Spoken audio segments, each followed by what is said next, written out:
वैकुंठ में विष्णु रहते हैं। वहाँ एक खूबसूरत पेड़ है जिसका नाम है कल्पतरु। उसके आगे जो चाहे मांग लो वही मिलेगा। वहाँ विष्णु को कामना हुई कि वो एक रूप से 4 रूप धारण करेंगे, राम, भरत, लक्ष्मण और शत्रुघ्न। राम के बगल में बैठी हुई है माँ सीता और बगल में है भाई भरत, लक्ष्मण और शत्रुघ्न।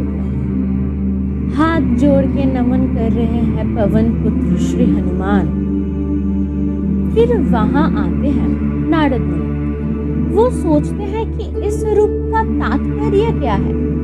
वो जाके महादेव से पूछेंगे। नारद मुनि और ब्रह्मा जी महादेव के पास जाके नारायण की इस रूप का महिमा पूछते हैं। महादेव बोलते हैं कि विष्णु आज से 60,000 साल बाद पृथ्वी में इसी रूप में जन्म लेंगे।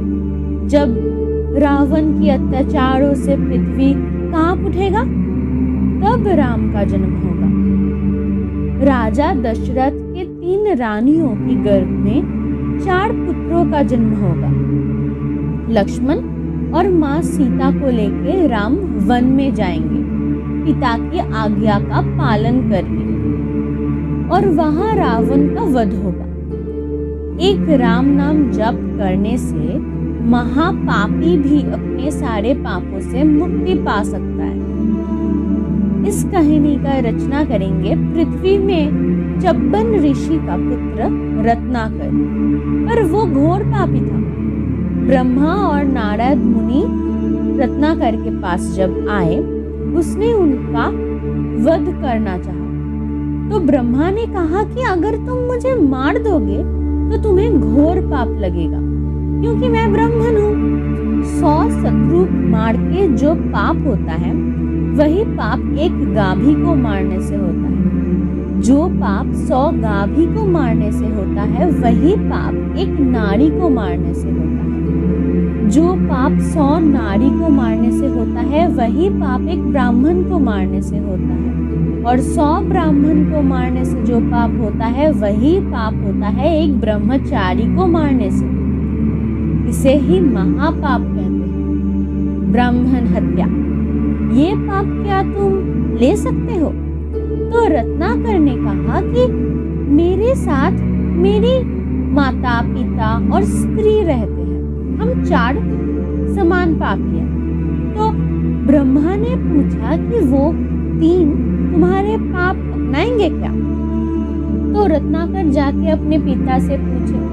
तो उसके पिता ने कहा कि जब तुम छोटे थे तब तुमको मैंने पाला, अब मैं वृद्ध हो चुका हूँ तो तुम मुझे देख रहे हो, तो तुम्हारा कर्म तो तुम्हारा ही हुआ, मेरा कैसे हो सकता है?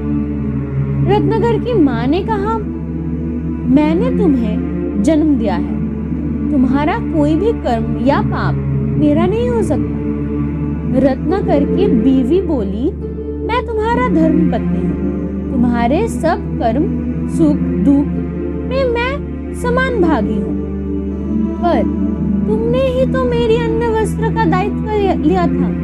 अब उस दायित्व को तुम कैसे पालन करोगे, और उसको पालन करने के लिए तुम क्या कर रहे हो, वो तो सिर्फ तुम्हारा ही कर्म हुआ ना, मेरा तो नहीं हुआ। तो रत्नाकर रोते हुए ब्रह्मा के पास आकर बोले कि मुझे इन पापों से मुक्ति चाहिए, मैं क्या करूं अब? तो ब्रह्मा ने उसे कहा कि पास के सरोवर से नहाओ।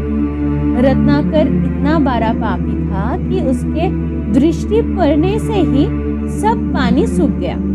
तो ब्रह्मा ने अपने कमंडलू से उसके माथे पे जल छिड़कते हुए कहा, ठीक है, अब तुम राम नाम जप करो।